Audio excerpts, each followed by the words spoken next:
Okay, so I'm going to try to explain this. I don't know why, just because. Um, so, what I want to end up with is a 1/4 inch diameter round bar.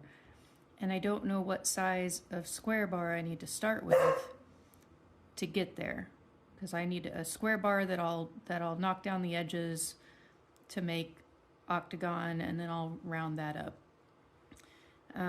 So to start, you have to figure out the area of both. Like obviously, we don't know the area of the square because we don't know what size, but we do know the area of the round, which is your radius squared times pi. So radius is half the diameter, so 1/8. And when you square that, I used a calculator beforehand. That's the number you get. And then you multiply that times pi, which is 3.14, and you get this number. This number is the area of the circle. The area of the square is one side squared. So x squared. So in order to solve for the area, you need to do the inverse of square, which is a square root. So we're going to do the square root of this number. Now on a calculator, you just type in that number and hit the square root symbol, and there's your answer. But to calculate without a calculator, it's kind of like a weird form of long division. I don't know how to explain it, but we're just going to do it. 0490625 and 246. I'm going to add a 0 because these need to be in even numbers. So left of the decimal, you pair off, and we've only got one number, so that's just by itself. And then from the right of the decimal, you start at the right and start pairing off.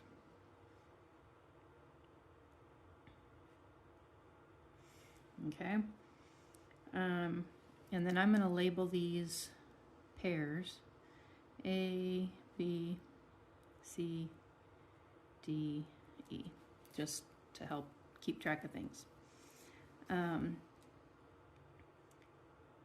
So A is just, is there any number that can go into 0 as a square root? There is not, because it's 0, so we'll just put 0 up there and bring the decimal up. And then the next one is first you take the number before it and you double it.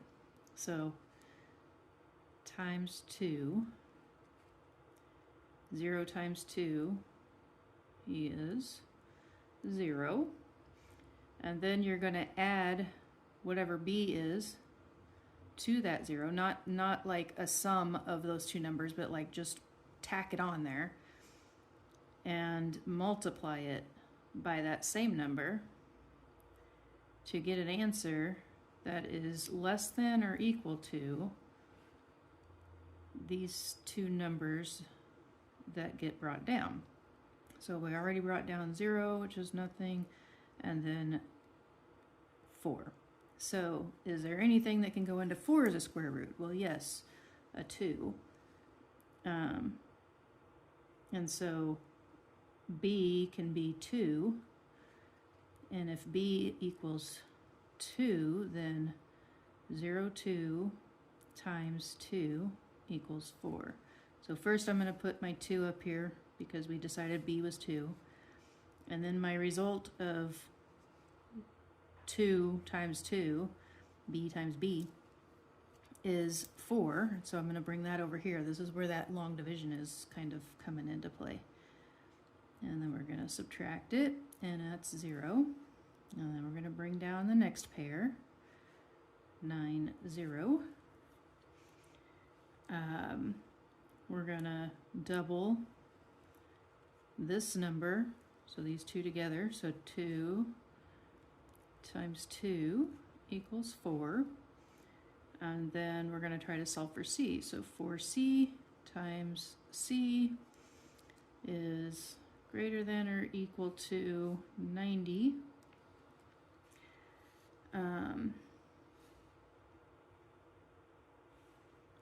So 4c is going to be like 41, 42, 43, 44, so on. And whatever you do, so if it's 42, then it's times 2. So 42 times 2. So C would be 2, right? So what's a number? Actually, it would be 42. 42 times 2 is 84. Anything bigger than that is going to be 43 times 3 is going to be too big. So C equals 2, which makes it 42 times 2, 84. So we'll bring that over there. 84. Oh, and C equals 2, so we're going to write that up there where the C is.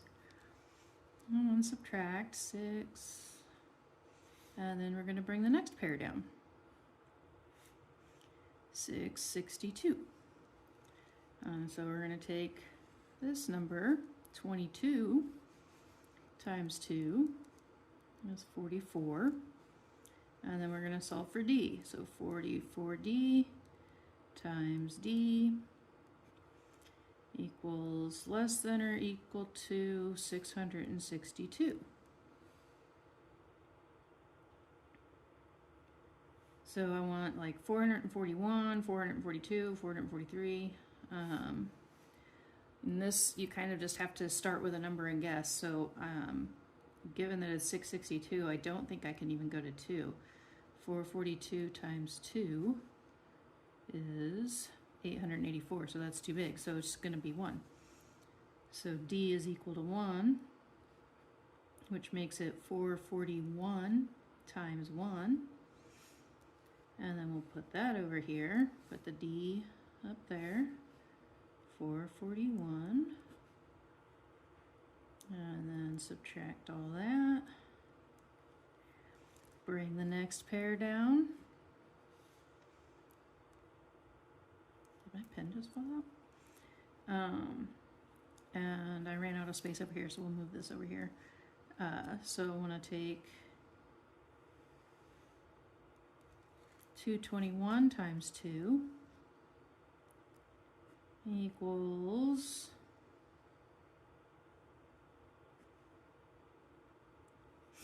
442. And then we're going to solve for E. Times E is less than or equal to 22,150. And so again, I don't know if this logically works out, but in my head, like 4 times 5 equals 20, and 4 times 6 is 24. So I'm going to start with 5. So 4425 times 5, 25.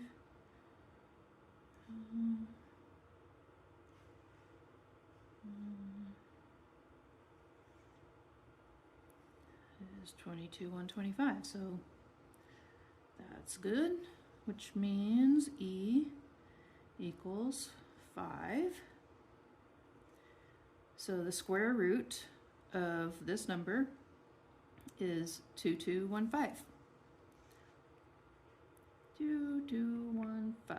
Oh, 0.2215. So one side of my square, one line, is 0.2215. So slightly less than 1/4 of an inch is what size square I would need to start with in order to round it up to make it a 1/4 inch round. Isn't that fun?